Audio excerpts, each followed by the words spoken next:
안녕하세요. 유수입니다. 오늘은 저번 시간에 이어 믿음의 마법 함께 하겠습니다. 오늘은 6장에 있는 준비되기 전에 시작하라를 살펴보겠습니다. 우리가 뭔가를 시작하기에 앞서 할까 말까 망설여진다면 10년 후를 상상해 보라고 합니다. 10년 뒤에 이 일을 하지 않은 걸 후회 안 할 자신이 있어 라고 자신에게 물어보는 겁니다. 자신의 대답이 당연히 후회하겠지라는 생각이 들면 무조건 시작하는 겁니다. 나에게 기회가 오고 제안이 들어왔습니다. 근데 머릿속에서 이런 생각이 드는 거예요. 꿈 깨시지? 아직 그 정도로 준비되진 않았잖아. 나중에 이런 기회가 왔다면 얼마나 좋아. 뭘 좀 알게 됐을 때, 경험이 더 쌓였을 때, 자신감이 더 생겼을 때 말이야. 준비가 됐을 때 이런 기회가 왔어야 한다고. 하기로 마음먹은 중요한 일을 준비됐다고 느껴질 때까지 기다리다간 평생 못한다는 겁니다. 모든 진전은 용기 있는 결정에서 비롯된다. 개인적 진전이든 직업적 진전이든 집단적이고 사회적인 진전이든 모두가 한 사람이 행동하기로 마음먹은 그 결정에서 비롯됩니다. 행동부터 해야 행동하려는 용기가 생깁니다. 행동이 용기를 낳는 거지 용기가 행동을 낳는 것이 아닙니다. 행동은 동기를 낳기도 합니다. 동기가 자극되길 기다릴 게 아니라 행동으로 분발하면 동기가 생깁니다. 운동 중인 물체는 운동 상태를 계속 유지하려는 경향이 있습니다. 행동을 하면 행동을 계속 이어가려는 열망이 자극됩니다. 아직은 준비되지가 않았어. 머릿속에서 이런 목소리가 들려도 고분고분 들어서는 안 됩니다. 당신이 얼마나 준비가 안 돼 있는지, 이런저런 일을 얼마나 하고 싶지 않은지, 능력이나 자질이 아직 얼마나 부족한지 따위나 줄줄이 늘어놓는 못난 목소리입니다. 그 목소리는 당신이 아니며 그 목소리가 하는 말은 맞지도 않습니다. 타이밍이 좋지 않아.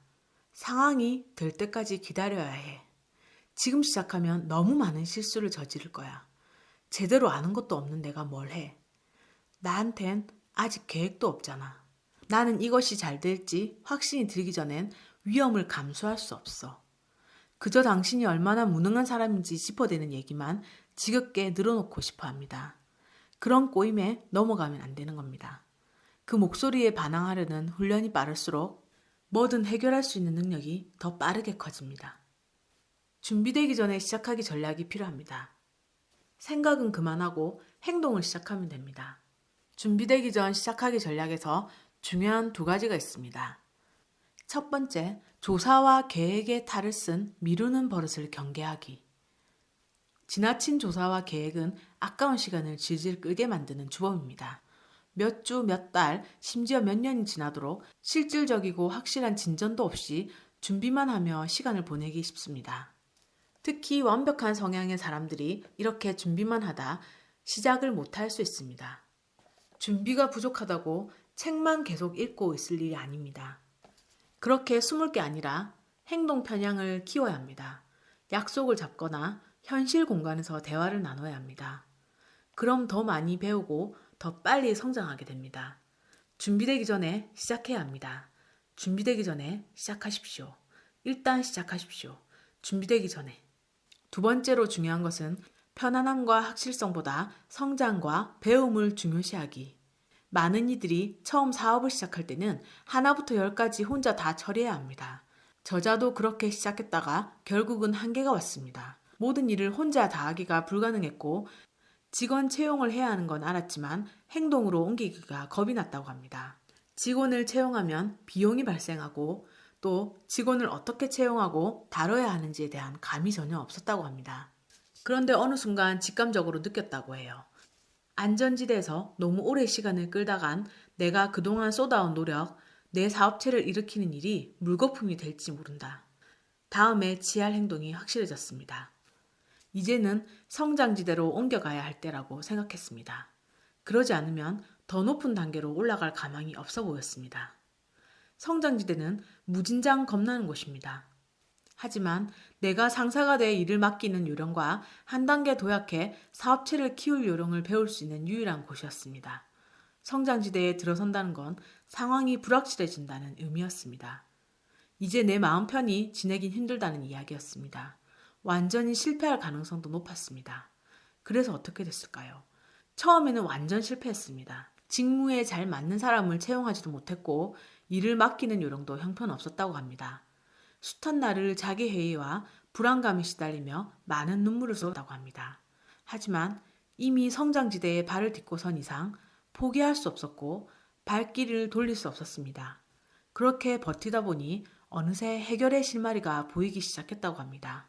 우리 대다수가 너무 많은 시간을 보내고 있는 영역인 안전지대에서는 당연하겠지만 삶이 안전하게 느껴집니다. 처한 상황에서 스트레스가 심한 경우에도 최소한 익숙한 상황이라는 사실에 안정감을 느낍니다. 그리고 그 패턴에 길들여집니다. 당신이 되고 싶거나 이루고 싶거나 해결하고 싶은 꿈은 뭐든지 성장지대에서 일어납니다. 다른 말로는 불안지대입니다. 상처 입을 가능성에 노출되고 불안감이 들 테지만 성장을 위해 안도감과 안정감에 대한 욕구를 잠시 놓아야 합니다. 다른 무엇보다 성장과 배움을 중시하도록 스스로를 단련해야 합니다. 성장지대에 들어서면 새로운 실력과 재능을 얻게 됩니다. 강인함과 전문성을 획득하고 새로운 성과를 거두게 됩니다. 마침내 성장지대에서 견딜 만큼 견뎌내면 믿을 수 없는 일이 일어납니다. 그 성장지대가 당신의 새로운 안전지대가 되는 것입니다. 그럼 한때는 그렇게도 겁났던 모든 일들이 더는 무섭지 않게 됩니다. 자신감이 늘어나 다음번 도전들에는 더 확신이 차서 대처하게 됩니다. 모든 배움에는 불확실성, 상처 입을 가능성, 때로 수치심이 뒤따르기 마련임을 예상하고 받아들일 줄 알게 됩니다. 꿈을 실현하기 위해 거쳐야 하는 거의 모든 단계에서는 새로운 기술과 경험과 지식이 요구됩니다. 전에 해본 적 없는 일들을 해야 합니다. 준비되기 전에 시작하기는 쉬운 일은 아니지만 변화를 원한다면 반드시 해야 하는 일입니다. 오늘은 믿음의 마법에서 준비되기 전에 시작하려는 내용 함께 했습니다. 들어주셔서 감사합니다.